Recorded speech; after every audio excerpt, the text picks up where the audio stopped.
हिंद दोस्तों, आप सबका बहुत बहुत स्वागत है हमारे यूट्यूब चैनल सिविल प्लस पर। दोस्तों, जैसा कि आप सभी को पता है, हम घटना चक्र की आई दृष्टि मैगजीन को कवर कर रहे थे। उसी सीरीज में ये हमारे अंतर्राष्ट्रीय परिदृश्य वाले पार्ट का सेकंड भाग है। आज का पहला टॉपिक देखते हैं, नोबेल पुरस्कार 2024।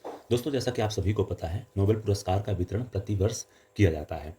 नोबेल पुरस्कार जो है, इसकी स्थापना अल्फ्रेड नोबेल ने किया था। और अल्फ्रेड नोबेल की जब हम बात करते हैं, ये स्टॉकहोम में जन्मे स्वीडिश आविष्कारक एवं उद्यमी थे। आप सभी जानते होंगे, अल्फ्रेड नोबेल ने डायनामाइट की खोज किया था। जब अल्फ्रेड नोबेल की डेथ हुई तो उनकी वसीयत में लिखा था कि कहीं उनकी इच्छा थी कि जब उनकी जो भी उनकी संपत्ति है, उनकी विरासत में जो भी संपत्ति मिली, उसका क्या करें, ये एक चैरिटी या ट्रस्ट बना लिया जाएगा। और उस ट्रस्ट से जो भी पैसे एकत्रित होंगे, जो भी पैसा आएगा, उसका क्या करेंगे, कुछ पुरस्कारों के रूप में दुनिया में वितरित किया जाएगा, ताकि अर्थशास्त्र हो या साहित्य हो या भौतिकी हो या विज्ञान हो, या कह सकते हैं मेडिकल साइंस हो या रसायन विज्ञान हो, इसमें क्या उत्कृष्ट कार्य करने वाले जो वैज्ञानिक हैं, उनको सम्मानित किया जाएगा।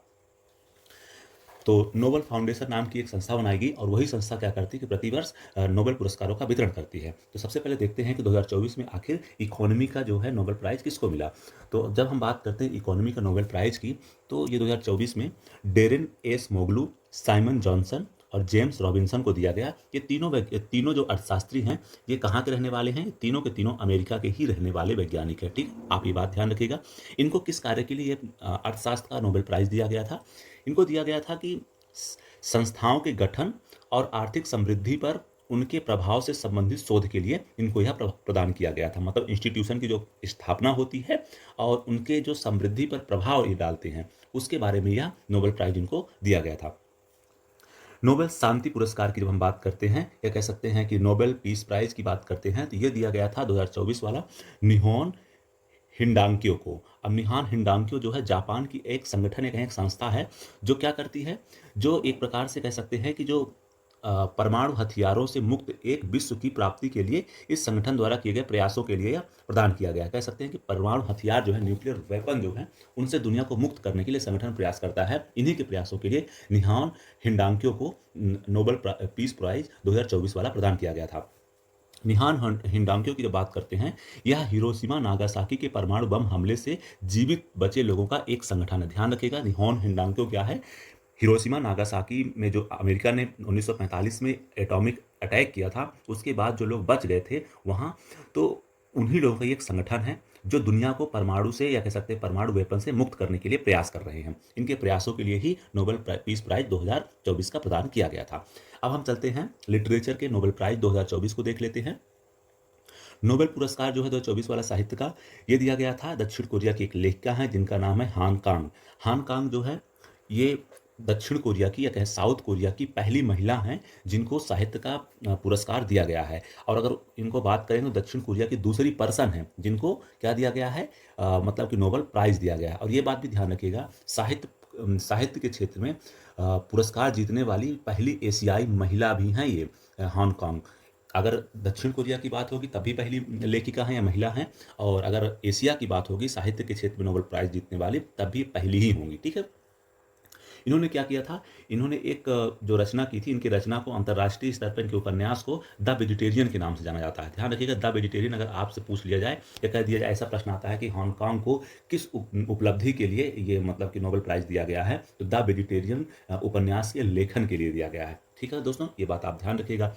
उन्होंने एक ऐसी काव्यात्मक शैली का विकास किया जो ऐतिहासिक त्रासदियों का सामना करता है और मानव जीवन की नाजुकता को उजागर करता है। ठीक है, ये बात आप ध्यान रखिएगा। चलिए चलिए अब केमिस्ट्री के नोबेल प्राइज के बारे में देखते हैं कि आखिर 2024 वाला किसको दिया गया।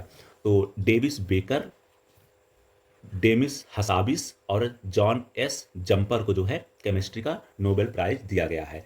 तो जो डेविस बेकर है, ये अमेरिका के रहने वाले हैं, और डेमिस हसाबिस जो हैं, ये लंदन के रहने वाले हैं, और जॉन एम जंपर जो हैं, ये भी लंदन यूके के रहने वाले हैं। तो देखो, इसको आप याद कर सकते हैं शॉर्टकट में। देखो, जैसे आप क्या कहते हैं, बाइक लेके जा रहे हैं, जब बाइक लेके आप जाते हैं तो आपके रास्ते में क्या आ जाता है, एक ब्रेकर आ जाता है। ब्रेकर आ जाता है तो फिर क्या करते हैं, आपको जंप करना पड़ता है, क्योंकि आप ब्रेकर वो करेंगे तो गाड़ी से भी जा रहे हैं, थोड़े बहुत जंप तो लगेगा, और जंप लगती तो कई बार आप कहते हैं यार क्या ब्रेकर हर जगह बना दिया, और आप मुस्कुरा के चल देते हैं, मतलब हंस के चल देते हैं। तो आप इसको ऐसे जोड़ लेंगे तो ब्रेकर, जंपर और हसाबिस आपको याद रह जाएगा। ठीक है, अब इनको किस लिए दिया गया आखिर ये केमिस्ट्री का नोबेल प्राइज?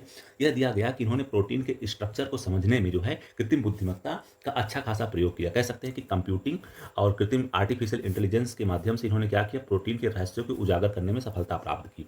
ठीक है, तो आप बस अगर आपके सामने इस तरह के कोई बिंदु आए कि आखिर केमिस्ट्री का जो नोबेल प्राइज है किसकी उपलब्धि के लिए दिया गया 2024 वाला, ध्यान रखना प्रोटीन के रहस्यों को समझने के लिए, और इसके लिए इन्होंने किसका मदद लिया, कंप्यूटिंग और कृत्रिम बुद्धिमत्ता का। ठीक है, इन्होंने क्या किया था, डेमिस हसाबिस और जानब जम्पर ने एक एआई मॉडल प्रस्तुत किया था जिसे अल्फा फोल्ड 2 के नाम से जाना जाता था। इसी अल्फा फोल्ड 2 के माध्यम से ही इन्होंने प्रोटीन के स्ट्रक्चर को समझने में सहायता की है, कह सकते हैं इसी के माध्यम से इन्होंने अध्ययन किया था। अब चलते हैं फिजिक्स के नोबेल प्राइज 2024 वाले को देख लेते हैं। तो दोस्तों आप सबको पता है जो फिजिक्स का नोबेल प्राइज 2024 वाला वो दिया गया था जॉन जे हॉपफील्ड को, जो अमेरिका के ही रहने वाले हैं, और जेफरी ई हिंटन को, जो कहाँ के रहने वाले हैं, कनाडा के रहने वाले हैं। तो आप देखो इसको कैसे याद कर सकते हैं। देखो भौतिकी का नोबेल प्राइज दिया गया है जॉन एफ हॉपफील्ड। देखो आप क्रिकेट खेल रहे हैं मान लीजिए, तो आप क्या करते हैं, आप दौड़ते दौड़ते क्या करते हैं, बॉल मारने के लिए हाफ फील्ड पे आ जाते हैं, हाफ फील्ड पे आ जाते हैं। तो सामने वाला जो ये होता है, जो तुम्हारा ये पीछे वाला क्या बोलते हैं इसको, विकेट कीपर होता है, ये क्या कर देता है, हिट कर देता है विकेट को। ठीक है, तो आप इसको ऐसे करके आप कुछ मेमोराइज करेंगे, कॉन्सेप्टलाइज करेंगे, तो आपको चीज़ लंबे टाइम तक याद रह जाएंगी। ठीक है, अब आखिर फिजिक्स का जो नोबेल प्राइज है किसके लिए दिया गया? देखो भाई, ये जो फिजिक्स का नोबेल प्राइज है ये दिया गया था आर्टिफिशियल न्यूरल नेटवर्क के लिए, या कह सकते हैं कृत्रिम तंत्रिका नेटवर्क और मशीन लर्निंग को सक्षम बनाने के लिए इसको दिया गया है। तो ध्यान रखना, कृत्रिम तंत्रिका नेटवर्क के साथ मशीन लर्निंग को सक्षम बनाने वाली मौलिक खोजों और आविष्कारों के लिए यह जो है फिजिक्स का नोबेल प्राइज 2024 वाला प्रदान किया गया है। अब आगे चलते हैं, देखते हैं चिकित्सा विज्ञान का जो नोबेल प्राइज 2024 वाला है किसे दिया गया है। तो दो व्यक्तियों को दिया गया है, विक्टर एम्ब्रोस और गैरी रूबकुन को। ये दोनों लोग अमेरिका के ही रहने वाले हैं। इनको जो है माइक्रो आरएनए की खोज और पोस्ट ट्रांसक्रिप्शन जीन नियमन के लिए इनको जो है यह नोबेल प्राइज प्रदान किया गया है। ठीक है दोस्तों, तो ये बात आप ध्यान रखिएगा। चलिए अब नेक्स्ट टॉपिक की तरफ चलते हैं। टाइम्स वैश्विक विद्यालय रैंकिंग 2025 के बारे में बात करते हैं। तो आप सबको पता होगा टाइम्स हायर एजुकेशन का यह एक वार्षिक प्रकाशन है, और कौन जारी करता है, टाइम्स नाम की पत्रिका है वो जारी करती है। तो यहाँ पास मुख्य रूप से ध्यान रखने वाली बात यह है कि यहाँ पास जो है टाइम्स वैश्विक विश्वविद्यालय रैंकिंग 2025 में ऑक्सफोर्ड यूनिवर्सिटी को प्रथम स्थान प्राप्त हुआ है, और लगातार 9वें वर्ष जो है ये नंबर 1 पर बनी हुई है। ठीक है, उसके अलावा अगर हम भारत की बात करते हैं, सबसे उच्च स्थान किसे प्राप्त हुआ है, तो आईएससी बेंगलुरु को शीर्ष स्थान प्राप्त हुआ है। आईएससी बेंगलुरु को जो है वो 201 रैंक एक प्रकार से प्राप्त हुई है। ठीक है, अब नेक्स्ट टॉपिक की तरफ चलते हैं। यहाँ पास इतना ही ध्यान रखना था, एक तो जो टाइम्स में नंबर 1 रैंक है वो किसकी है, वो है ऑक्सफोर्ड यूनिवर्सिटी की, और ये लगातार 9 वर्षों से नंबर 1 पर बना हुआ है। उसके बाद जो है आईएससी बेंगलुरु है जो शीर्ष पर बना हुआ है इंडिया की तरफ से, जो मतलब इंडिया की तरफ से किसी इंस्टीट्यूट का टॉप रैंक है तो आईएससी बेंगलुरु। दोस्तों नेक्स्ट टॉपिक को देखते हैं, वैश्विक बहुआयामी गरीबी सूचकांक 2024। यहाँ सबसे जरूरी जो बात है वह यह है कि आखिर इस सूचकांक को या रिपोर्ट को पब्लिश कौन करता है। इसको दो संस्थाएं पब्लिश करती हैं, UNDP United Nation Development Programme, और ओफी या जिसे हम क्या बोलते हैं, Oxford Poverty and Human Development Initiative. ये दोनों संस्थाएं मिलकर global multi dimension poverty index को पब्लिश करती हैं। 2024 का इसका केंद्रीय जो विषय रहा है वो रहा है पावर्टी एम्ड कॉन्फ्लिक्ट, या कह सकते हैं संघर्ष के मध्य गरीबी। यहाँ जो है इस रिपोर्ट के साथ साथ आपको कुछ बातें और ध्यान रखनी चाहिए कि जो एसडीजी गोल हैं 2015 में निर्धारित किए गए थे, कितने गोल थे, 17 सतत विकास गोल थे। उसमें से जो गोल नंबर 1 है या लक्ष्य नंबर 1 है वो क्या कहता है कि 2030 तक विश्व से गरीबी के संपूर्ण तथा सभी रूपों को क्या करना है, उन्मूलन कर देना है। ठीक है दोस्तों, तो उसी को एक प्रकार से मूल्यांकन करने के लिए कि उस लक्ष्य की प्राप्ति कितनी हुई, तो ये क्या करते हैं, ये दोनों संस्थाएं मिलकर के global multi dimension poverty index को जारी करते हैं। तो यहाँ पर ध्यान रखने वाली जो बात यह है कि यहाँ कहा गया है इस रिपोर्ट के अनुसार संघर्ष से प्रभावित देशों में गरीबी दर उन देशों की तुलना में 3 गुना अधिक है जो संघर्ष से प्रभावित नहीं है। एक तो आप डेटा ये ध्यान रख सकते हैं। ठीक है, बाकी यहाँ भारत के बारे में बताया गया है कि भारत में लगभग अभी 243 मिलियन लोग जो हैं गरीबी से सफ़र कर रहे हैं, कहते हैं गरीबी में गुजर रहे हैं। ठीक है, आप ये डेटा ध्यान रख सकते हैं। उसके अलावा अगर आप बात करेंगे तो आप यहाँ ध्यान रखिएगा, जो नीति आयोग अपना जो है मल्टी डायमेंशन पॉवर्टी इंडेक्स जारी करता है, उसकी रिपोर्ट आप जरूर एक बार देख लीजिएगा। वो बहुत आपके लिए इंपॉर्टेंट रहेगी, जो नेशनल वाले में आपको ऑलरेडी कवर किया जाएगा। ठीक है, चलिए अब नेक्स्ट टॉपिक की तरफ चलते हैं। वो है भारत ऊर्जा दक्षता हब में शामिल होने की मंजूरी दे दी जाए। देखो यहाँ पास इतना कुछ दिमाग नहीं लगाना, वैसे इतना इंपॉर्टेंट नहीं, बस आप एक बार इस टॉपिक को देख लो है क्या। देखो ये विभिन्न सरकारों का क्या है, एक वॉलेंट्री कोलैबोरेशन, ये कह सकते हैं स्वैच्छिक सहयोग है, जिसकी जो स्थापना की गई थी 2019 में की गई थी। इसका उद्देश्य क्या है, उद्देश्य है ऊर्जा दक्षता की तैनाती को सुदृढ़ करने के लिए वैश्विक संवाद को बढ़ावा देना। ये यह कह सकते हैं कि जो एनर्जी इफिशियंसी है उसको बढ़ावा देने के लिए आपस में लोग बातचीत करेंगे। इसमें जो है 16 संस्थापक देश रहे हैं और इसमें भारत भी शामिल रहा है। भारत शामिल नहीं रहा है, अब भारत इसमें शामिल हो गया है। ठीक है, तो इसका सचिवालय कहाँ है, तो सचिवालय इसका है अंतर्राष्ट्रीय ऊर्जा एजेंसी जो है पेरिस में अवस्थित है, उसमें वहाँ ही इसका मुख्यालय है। और इसका जो भारत की तरफ से यहाँ नेतृत्व करेगा वो कौन करेगा, ब्यूरो ऑफ एनर्जी इफिशियंसी जो है यहाँ पर भारत की तरफ से नेतृत्व करेगा। यह कह सकते हैं कि इस हब में भारत की तरफ से कार्य करने वाली एजेंसी यही होगी। ठीक है, नेक्स्ट टॉपिक की तरफ चलते हैं। वैश्विक नवाचार सूचकांक को देखते हैं या ग्लोबल इनोवेशन इंडेक्स के बारे में बात करते हैं। तो सबसे पहले आपको पता होना चाहिए कि आखिर इसका पब्लिकेशन करता कौन है। तो इसका पब्लिकेशन करने वाली संस्था का नाम है वर्ल्ड इंटेलेक्चुअल प्रॉपर्टी ऑर्गेनाइजेशन, या जिसे आप वीपो कहते हैं। वीपो जो है प्रतिवर्ष जो है ग्लोबल इनोवेशन इंडेक्स को पब्लिश करता है। तो यहाँ ध्यान रखने वाली जो सबसे जरूरी बात है वह यह है कि नंबर 1 रैंक किसकी है, वो है स्विट्जरलैंड की, जो लगातार 14 वर्षों से नंबर 1 पर बना हुआ है और विश्व की सबसे इनोवेटिव जो है इकोनॉमी के रूप में घोषित किया गया है। उसके अलावा हम भारत की बात करते हैं तो भारत की जो इस साल की रैंक रही 2024 में वो रही है 39। और ध्यान रखना 2023 में जो भारत की रैंक रही है वो रही है 40, यानी ये कह सकते हैं कि भारत की रैंक में एक रैंक का सुधार हुआ था। ठीक है, तो भारत की रैंक कितनी थी, 39 थी 2024 वाली। आपको ये बात नहीं भूलनी है। इस रिपोर्ट में कुछ और बातें बताई गई थी, जैसे इसमें क्या बताया गया था, biggest science and technology innovation cluster की बात की गई थी। तो ध्यान रखिएगा, अगर दुनिया के सबसे बड़े विज्ञान एवं प्रौद्योगिकी हब की बात होगी तो वो कहाँ है, जापान में। जापान में कहाँ, वो है टोक्यो योकोहामा में। ठीक है, टोक्यो योकोहामा जो है विश्व का सबसे बड़ा विज्ञान एवं प्रौद्योगिकी हब है। ओके दोस्तों, उसके अलावा यहाँ पास ध्यान रखने की बात यह है, विश्व के शीर्ष 100 विज्ञान एवं प्रौद्योगिकी क्लस्टर में भारत के 4 शहर शामिल हैं। उसमें नंबर 1 कौन है, बेंगलुरु, दूसरा है दिल्ली, नंबर 3 है मुंबई और नंबर 4 है चेन्नई। ठीक है, साथ में आप क्या करिएगा, जो इंडिया की इनोवेशन इंडेक्स है जो नीति आयोग जारी करता है उसकी भी रैंकिंग आप अपने स्तर पर देख लीजिएगा कि नंबर 1 पर कर्नाटक है, फिर कौन सा स्टेट है, उसके बारे में आप एक बार अपने स्तर पर देख लीजिएगा। वर्ल्ड टैलेंट रैंकिंग इंपॉर्टेंट बिल्कुल नहीं है, आप इसको छोड़ सकते हैं, लेकिन एक बार देख लीजिए दिया हुआ है तो। वर्ल्ड टैलेंट रैंकिंग जो है वो IMD द्वारा जारी किया जाता है, इंस्टीट्यूट फॉर मैनेजमेंट डेवलपमेंट द्वारा। और इसमें जो है नंबर 1 कंट्री जो है वो है स्विट्जरलैंड और भारत की जो रैंक है वो 58 है, ये ध्यान रखिएगा तो 2024 वाले में। ठीक है, और भारत की 2023 में जो रैंक थी कितनी थी, वो थी 56, जो 2024 में कितनी है वो है 58। ओके दोस्तों, नेक्स्ट टॉपिक की तरफ चलते हैं। भारत का 43वां विश्व धरोहर स्थल के बारे में यहाँ बताया गया है। तो दोस्तों आप ये बात ध्यान रखिएगा, जो 43rd session of the world heritage committee की बैठक हुई थी वो भारत में हुई थी। और ये भी ध्यान रखिएगा प्रथम अवसर था जब भारत ने विश्व धरोहर समिति का मेजबानी किया था। ठीक है, यहाँ बात बस इतनी ही 2 बात ध्यान रखने की, पहला अवसर था जब भारत ने इसकी मेजबानी की और कौन सा नंबर था, 46 था। और यहाँ पास भारत का एक विरासत स्थल है जो असम में पड़ता है, उसको यहाँ पास इस वर्ल्ड हेरिटेज साइट के उसमें शामिल कर दिया गया। उसका नाम क्या था, मोइदम। क्या नाम था, मोइदम। मोइदम का अर्थ क्या होता है, मोइदम का अर्थ होता है एक प्रकार से अहोम राजवंश की टीला दफन की प्रणाली है। ये कह सकते हैं कि टीला या किसी को दफनाए जाने की एक प्रणाली है, कि डेथ के बाद जो एक प्रकार से लोग दफनाते हैं उसकी एक प्रणाली है। तो ध्यान रखिएगा मोइदम के बारे में। मोइदम जो है भारत का 43वां विश्व धरोहर स्थल बन गया है। यह जो है असम का तीसरा स्थल है, ठीक है, जो वर्ल्ड हेरिटेज साइट में शामिल हुआ है। उसके अलावा असम में कौन से 2 स्थल थे, एक था काजीरंगा, दूसरा था मानस वन्यजीव अभ्यारण्य। तो ये दोनों को दोनों क्या हैं, ये नेचुरल साइट थी। लेकिन अगर हम कल्चरल की बात करेंगे तो असम से शामिल होने वाला जो है मोइदम पहला साइट होगा। ओके, मोइदम जो है विश्व धरोहर की सूची में शामिल किए जाने वाला असम का पहला सांस्कृतिक स्थल है। ऑलरेडी ये बातें यहाँ लिखी हुई हैं। अब मोइदम के बारे में कुछ और बातें ध्यान रख लेते हैं। मोइदम जो है असम के चराईदेव जिले में स्थित है, पूर्वी असम में पटकाई पर्वतमाला की तलहटी में स्थित हैं। वास्तव में जो क्या है, टीलेनुमा संरचना में दफनाने की एक व्यवस्था है। क्या है, टीलेनुमा संरचना में दफनाने की एक व्यवस्था है। एक डेथ के बाद जो लोगों को दफनाए जाने की व्यवस्था है ये। इसका प्रारंभ किसने किया था, ये ताई अहोम राजवंश के द्वारा इसका प्रारंभ किया गया था। इसको क्या सामान्य भाषा में इसको क्या बोलते हैं, सामान्य भाषा में इसे बोलते हैं आत्मा के लिए घर, होम फॉर स्पिरिट।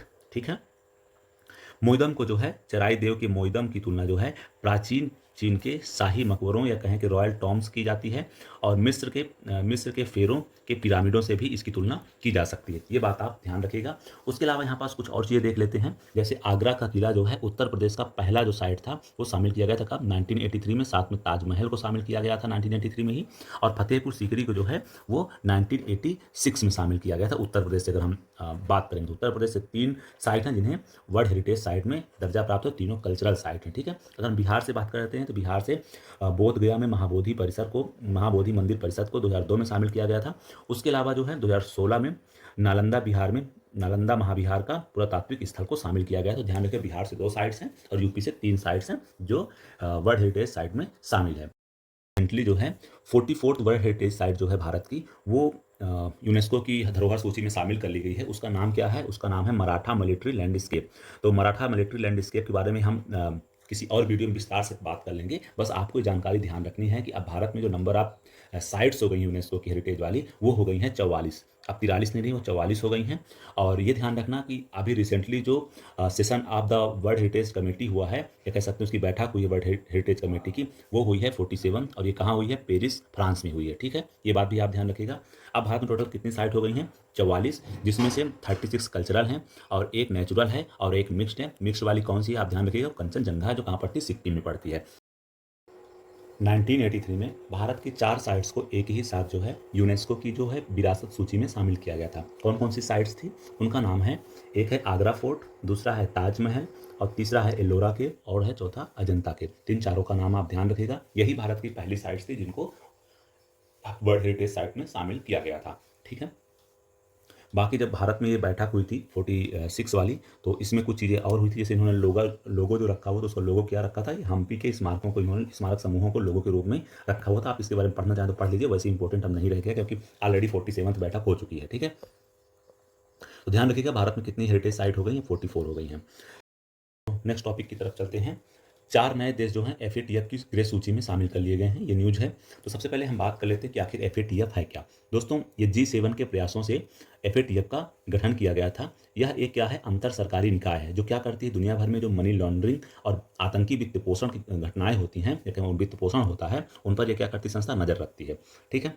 तो ध्यान रखिएगा, इसमें जो भारत है, भारत इसमें 2010 में इसका सदस्य बन गया। तो कभी प्रश्न आ जाए क्या भारत जो है एफएटीएफ का संस्थापक सदस्य रहा है? तो नहीं रहा है। ये बात आप ध्यान रखिएगा, ओके।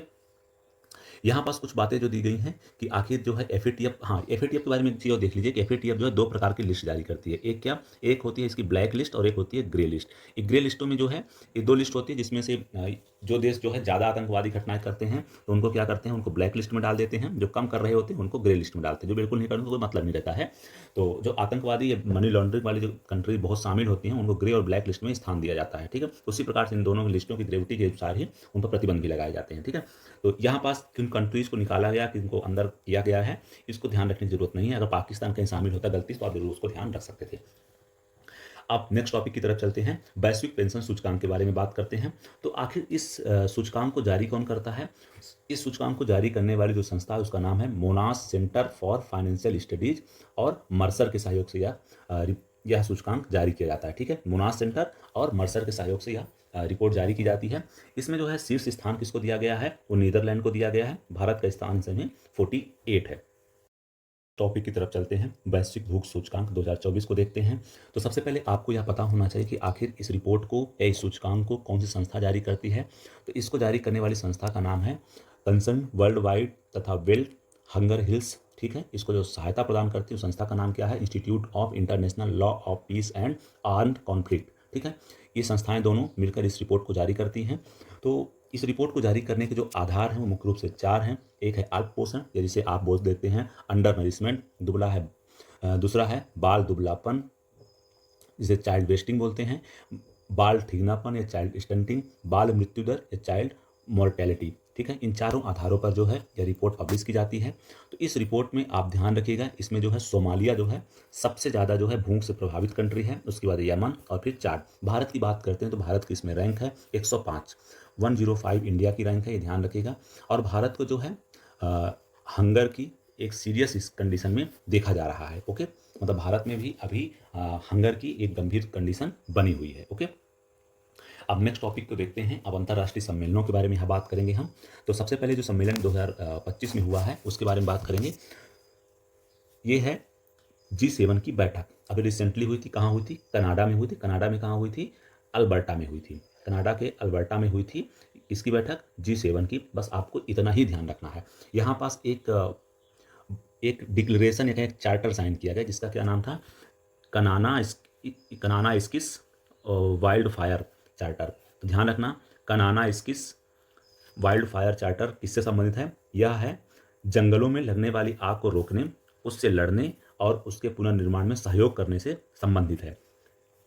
ऑस्ट्रेलिया, मैक्सिको, दक्षिण कोरिया और दक्षिण अफ्रीका के साथ मिलकर इस पहल को स्टार्ट किया गया है। इसमें भारत भी शामिल है, ठीक है, ये ध्यान रखिएगा।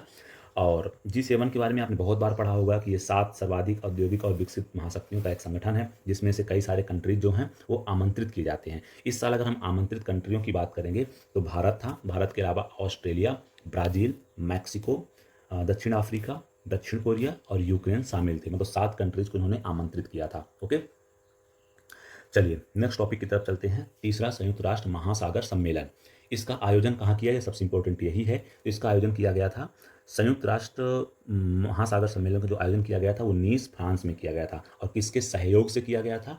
फ्रांस और कोस्टारिका के सहयोग से इसका आयोजन किया गया था। इसका इस साल की थीम क्या थी? Accelerating action and mobilising all actors to conserve and sustainability use of the ocean. इसका इस साल का ये था क्या? थीम। अगर आप बात करते हैं जब SDG 14 की, तो ये क्या कहता है कि जल के नीचे का जो जीवन है उसको क्या करना है? सुरक्षित करना है। तो SDG 14 को आप याद रखिए, जल के नीचे जीवन की बात करता है, या कह सकते हैं कि लाइफ अंडर वाटर की बात करता है, ठीक है। कुछ बातें और हैं यहाँ पास, आप ध्यान रखिएगा। पहला संयुक्त राष्ट्र महासागर सम्मेलन कहाँ हुआ था? न्यूयॉर्क में हुआ था, स्वीडन और फिजी के सहयोग से। दूसरा जो सम्मेलन हुआ था वो कहाँ हुआ था? वो हुआ था लिस्बन, पुर्तगाल में। पुर्तगाल और केन्या के सहयोग से हुआ था। और ध्यान रखिएगा यहाँ पास जो है मतलब कि जब फ्रांस में नीस में जब सम्मेलन हुआ, ये तीसरा संयुक्त राष्ट्र महासागर सम्मेलन, तो यहाँ पास जो है भारत का डीप ओशन मिशन समुद्रयान परियोजना के बारे में बात की गई। इसके तहत वर्ष 2026 तक भारत की पहली मानवयुक्त पनडुब्बी तैनात किए जाने की उम्मीद है। यहाँ पास ये बात की गई है, तो आप समुद्रयान के बारे में थोड़ा ध्यान रखिएगा। दोस्तों नेक्स्ट टॉपिक की तरफ चलते हैं। वो है इंटरनेशनल बिग कैट अलायंस की पहली बैठक हुई है। तो इसकी पहली बैठक कहाँ हुई है? तो आपको ये ध्यान रखना है कि नई दिल्ली में हुई है, ठीक है। और ये ध्यान रखना कि जो इंटरनेशनल बिग कैट अलायंस है इसका जो नेतृत्व करने वाला है, कह सकते हैं इसकी स्थापना करने वाला जो देश है वो भारत ही है। इसका जो है स्थापना जो है भारत की नोडल एजेंसी या कैसे नोडल संस्थान जो है राष्ट्रीय बाघ संरक्षण प्राधिकरण, पर्यावरण, वन एवं जलवायु परिवर्तन मंत्रालय के माध्यम से 2024 में किया गया था। ये ध्यान रखिएगा। जो है IBCA के अंतर्गत 95 रेंज देशों का एक संगठन है यह। इसके अंतर्गत जो है इसका उद्देश्य जो है वो है रेंज देशों में 7 बिग कैट के संरक्षण को बढ़ावा देना है। ये 7 बिग कैट कौन कौन से हैं? एक है बाघ, शेर, तेंदुआ, हिम तेंदुआ, चीता, जगुआर और प्यूमा, ठीक है। ये बात आप ध्यान रखिएगा। ओके, अब हम बात कर लेते हैं संगारी ला डायलॉग के बारे में। तो संगारी ला डायलॉग जो है ये एशिया प्रशांत क्षेत्र में एक प्रमुख सुरक्षा संवाद है। क्या, कैसा है ये? एक सुरक्षा संवाद है। कभी आ जाए संगारी ला डायलॉग, हाल में चर्चा में रहा है, तो आप ध्यान रखिएगा। उसमें बहुत सारे स्टेटमेंट होंगे, उसमें एक ये भी रहेगा कि ये इंडो पैसिफिक एरिया में एक सुरक्षा संवाद है। ओके,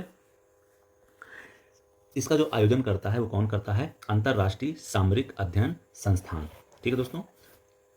इसमें क्या होता है कि विभिन्न देशों के रक्षा मंत्री, सैन्य प्रमुख, नीति निर्माता और रणनीति विशेषज्ञ शामिल होते हैं, अपनी अपनी बातों को यहाँ रखते भी हैं। भारत की तरफ से अगर बात करेंगे तो CDS जो हैं अनिल चौहान जी यहाँ पास शामिल हुए थे। ओके, इसी की तर्ज पर जो है भारत में एक संवाद होता है, इसे हम रायलसीमा क्या बोलते हैं? रायलसीना डायलॉग बोलते हैं।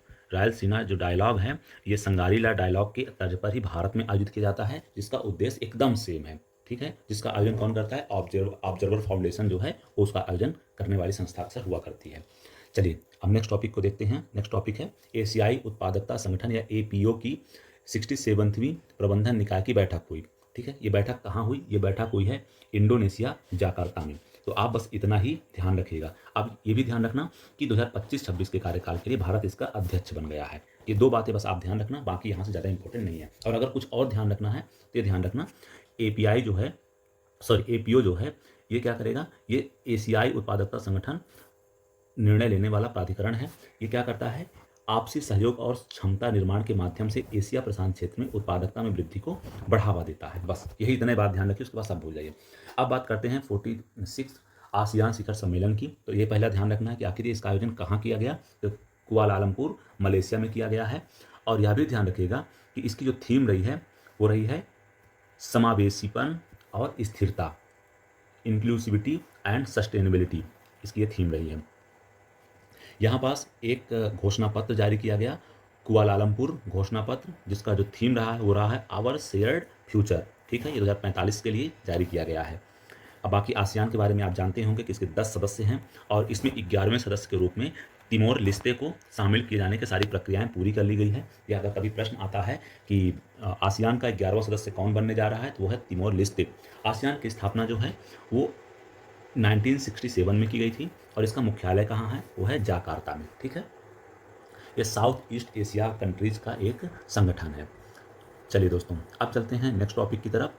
वो है 24वीं हिंद महासागर या कह सकते हैं रिम एसोसिएशन की बैठक, IORA कि इसकी बैठक कहाँ हुई है, कौन इसकी अध्यक्षता किया। इसकी अध्यक्षता श्रीलंका ने किया। इसकी बैठक वर्चुअली हुई थी। ठीक है दोस्तों, तो IORA या इंडियन ओशन रिम एसोसिएशन की जो बैठक हुई उसकी अध्यक्षता किसने किया, श्रीलंका ने किया। बस आपको मुख्य रूप से यही बात ध्यान रखनी है। इसका जो मुख्य थीम रहा है वो क्या रहा है, भविष्य की पीढ़ी के लिए सतत हिंद महासागर। उसके अलावा यहाँ पास जो चीज़ें हैं वो इतनी इंपॉर्टेंट नहीं है। ठीक है, ये एक चीज़ ध्यान रख सकते हैं, 2025-27 के लिए IORA की अध्यक्षता कौन करेगा, वो भारत करेगा। ठीक, यह क्या है IORA, ये है अंतर क्षेत्रीय साझेदारी के माध्यम से इंडो पैसिफिक में शांति, स्थिरता और समृद्धि लाने को बढ़ावा देगा। ठीक है, इसकी स्थापना 1997 में हुई थी। इसका मुख्यालय एबीन मॉरिशस में है। इसमें कुल सदस्य देशों की संख्या 23 है। आप बस कुछ मत करेगा, ये ऐसे हिंद महासागर वाला पूरा क्षेत्र पूरा ऐसे बनाइएगा, उसमें पाकिस्तान को छोड़ दीजिएगा, बाकी लगभग सारी कंट्रीज में शामिल हो जाती हैं। ठीक है, चलिए नेक्स्ट टॉपिक की तरफ चलते हैं। संयुक्त राष्ट्र जैव विविधता सम्मेलन 2025 के बारे में बात करते हैं। दोस्तों, आप यहाँ पास कुछ बातें ध्यान रखिएगा। जो इसका मूल सम्मेलन हुआ था संयुक्त राष्ट्र जैव विविधता का, वो हुआ था कोलंबिया के काली में। ठीक है, लेकिन जो है कुछ मुद्दे जो हैं अधूरे रह गए, जिन पर सहमति नहीं बन पाई। उसका फिर एक विस्तारित सेशन बुलाया गया। वो कहाँ बुलाया गया, रोम पेरिस में बुलाया गया। ठीक है, जो संयुक्त राष्ट्र खाद्य और कृषि संगठन है उसके मुख्यालय में इसका आयोजन किया गया, रोम पेरिस में। यहाँ पास जो है मुख्य रूप से दो बातों पर सहमति बनी। एक था राष्ट्रीय जैव विविधता रणनीति और कार्य योजना का क्या किया जाएगा, नवीनीकरण किया जाएगा। उसके अलावा जो है परंपरागत ज्ञान और जैव संसाधनों के न्याय संगत उपयोग को सुनिश्चित किया जाएगा। इन दो बातों पर सहमति बन गई। तो ध्यान रखिएगा, अगर आता है कि संयुक्त राष्ट्र जैव विविधता सम्मेलन जो है COP16 का आयोजन कहाँ किया गया, तो मुख्य रूप से जो मेन सम्मेलन था वो कोलंबिया के काली में किया गया, लेकिन कुछ मुद्दे अधूरे रह गए। उसका एक विस्तारित सेशन बुलाया गया। उस सेशन का आयोजन कहाँ किया गया, रोम इटली में किया गया। आप सबको पता है रोम इटली में ही संयुक्त राष्ट्र खाद्य और कृषि संगठन का मुख्यालय है, उसी मुख्यालय में ही इसका आयोजन किया गया था। ठीक है, चलिए अब नेक्स्ट टॉपिक की तरफ चलते हैं। वो है 19वां G20 शिखर सम्मेलन 2024। इसकी अध्यक्षता कौन कर रहा था, 2024 वाले की इसकी अध्यक्षता कर रहा था ब्राजील। और 18 वाले की अध्यक्षता कौन किया था, वो किया था इंडिया। ठीक है, यहाँ पास एक ट्रॉइका होता है, मतलब जो नेतृत्व कर रहा है और जो उसके पहले किया था, जो उससे बात किएगा करेगा। तो इस ट्रॉइका में ब्राजील नेतृत्व कर रहा था, इसके बाद साउथ अफ्रीका करेगा और इंडिया इसके पहले कर चुका है। तो ट्रॉइका के अगर कोई मेंबर की बात करेंगे तो कौन मेंबर है वर्तमान में, इंडिया, ब्राजील और साउथ अफ्रीका। ठीक है, ये तीनों कंट्री ऐसी हैं जो ऑलरेडी किसमें शामिल है, ब्रिक्स में शामिल है। ठीक है, मजे की बात है। जब साउथ अफ्रीका में, जो साउथ अमेरिका में जिसे आप बोलते हैं ब्राजील में बेसिकली, तो ब्राजील में जब इसका आयोजन किया गया तो यहाँ पास कुछ बहुत महत्वपूर्ण कुछ इनिशिएटिव लिए गए। जैसे क्या था, global alliance against hunger and poverty, इसका इनिशिएटिव लिया गया। Global alliance against hunger and poverty एक इनिशिएटिव स्टार्ट किया गया। इसमें भारत भी इसका एक संस्थापक सदस्य के रूप में शामिल रहा है। उसके अलावा जो है ब्राजील, यूनेस्को और संयुक्त राष्ट्र ने जलवायु परिवर्तन पर सूचना अखंडता के लिए वैश्विक पहल स्टार्ट की, या कह सकते हैं कि global initiative for information integrity on climate change पर एक इनिशिएटिव स्टार्ट किया। इसमें भारत शामिल रहा है। ठीक है, अगर हम G20 की बात करते हैं 19 में, इसमें भारत का प्रतिनिधित्व कौन किया था, माननीय प्रधानमंत्री मोदी जी ने किया था। भारत की तरफ से शेरपा कौन रहे हैं, वो रहे हैं अमिताभ कांत जी। बाकी यहाँ पास आप कुछ भी ध्यान रखने की जरूरत नहीं है। अब बात कर लेते हैं कि G20 का जो 20वां शिखर सम्मेलन होगा 2025 में, ये कहाँ होगा, साउथ अफ्रीका में होगा। इसकी जो थीम होगी वो होगी एकजुटता, समानता और सतत विकास को बढ़ावा देना। ठीक है, तो आप ये ध्यान रखिएगा, fostering solidarity, equality and sustainable development theme पर आधारित होगा, जो 2025 में अभी G20 का सम्मेलन होगा। ठीक है दोस्तों, ये बात आप ध्यान रखिएगा। ये कहाँ होगा? दक्षिण अफ्रीका में होगा।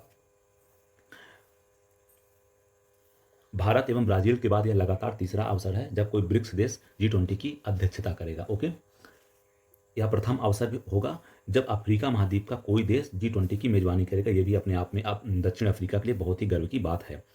संयुक्त राष्ट्र जलवायु परिवर्तन शिखर सम्मेलन का आयोजन कहाँ किया गया? ये बाकू, अजरबैजान में किया गया। ये बात ध्यान रखिएगा। United nation climate change conference जो है, ये कहाँ की गई? ये बाकू, अजरबैजान में की गई है। ओके, उसके अलावा आप देख सकते हैं इसकी जो इसकी अध्यक्षता किए थे उनका नाम क्या था? मुख्तार बाबाएव।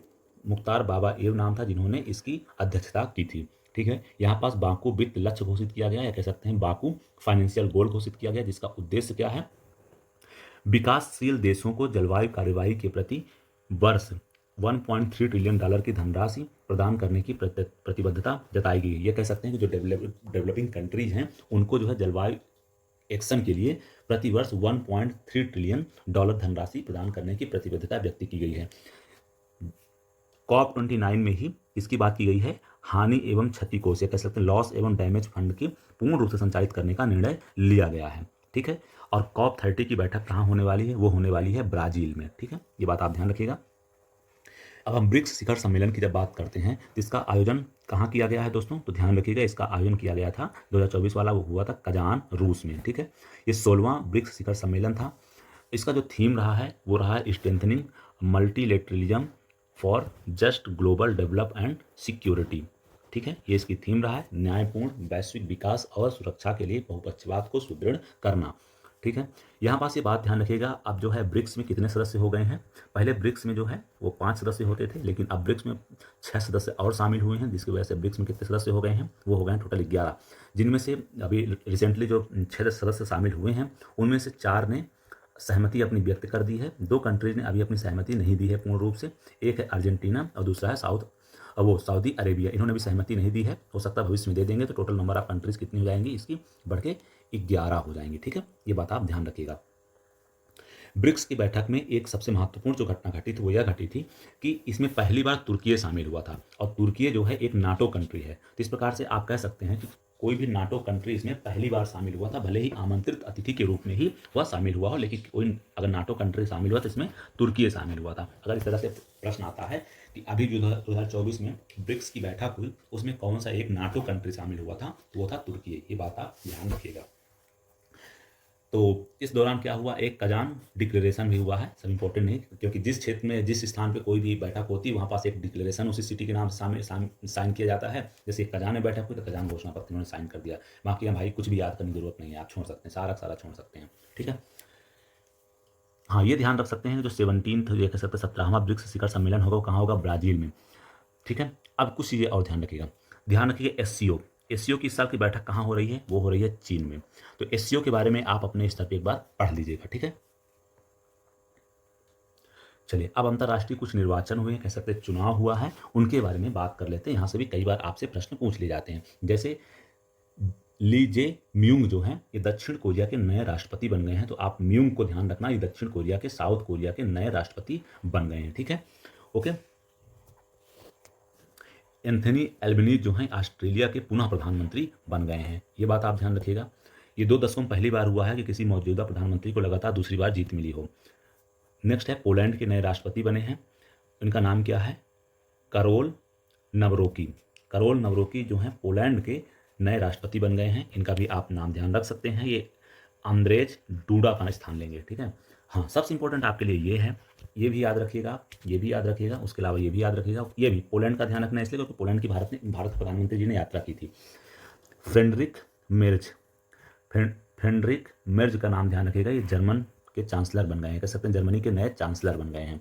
ठीक है, ये क्या करेंगे? ओलाफ स्कोल्ज का स्थान लेंगे। फ्रेडरिक मेर्ज का स्थान याद रखिएगा, एक नाम याद रखिएगा। ये हैं जर्मनी के नए चांसलर। मार्क कार्नी जो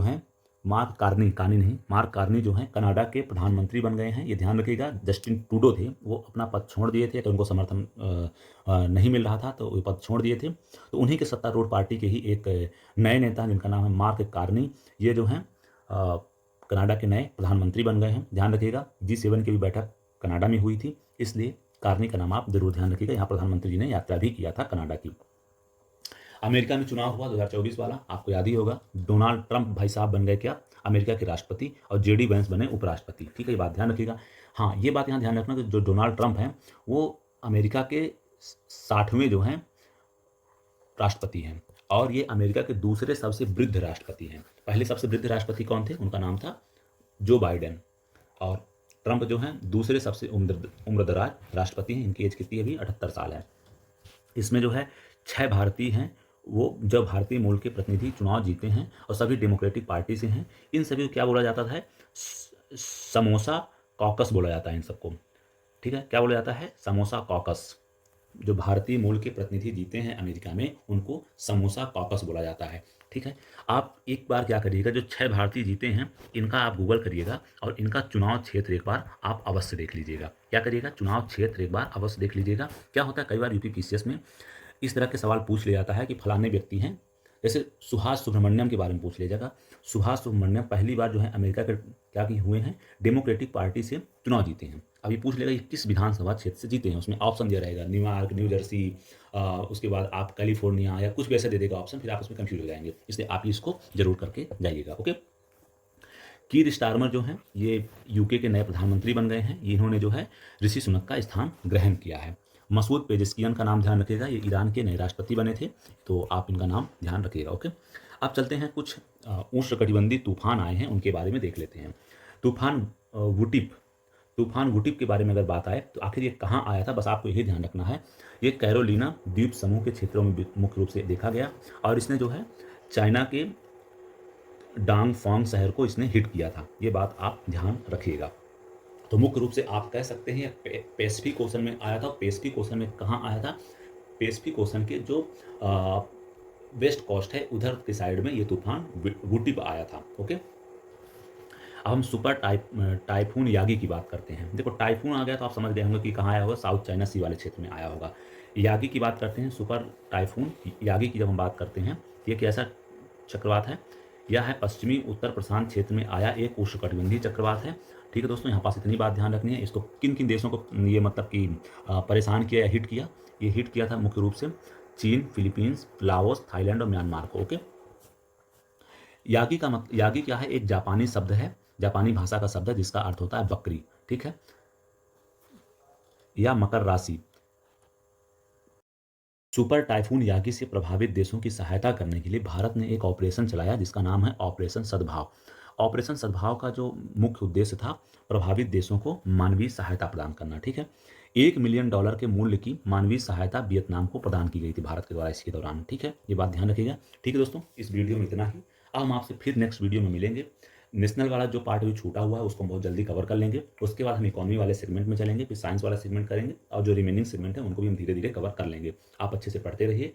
आपका हमसे जुड़ने के लिए बहुत बहुत धन्यवाद। आप प्लीज़ वीडियो को लाइक करिए, कोई अगर सुझाव तो ज़रूर कमेंट करिए, और वीडियो को शेयर करना बिल्कुल मत भूलिएगा। जय हिंद, जय भारत।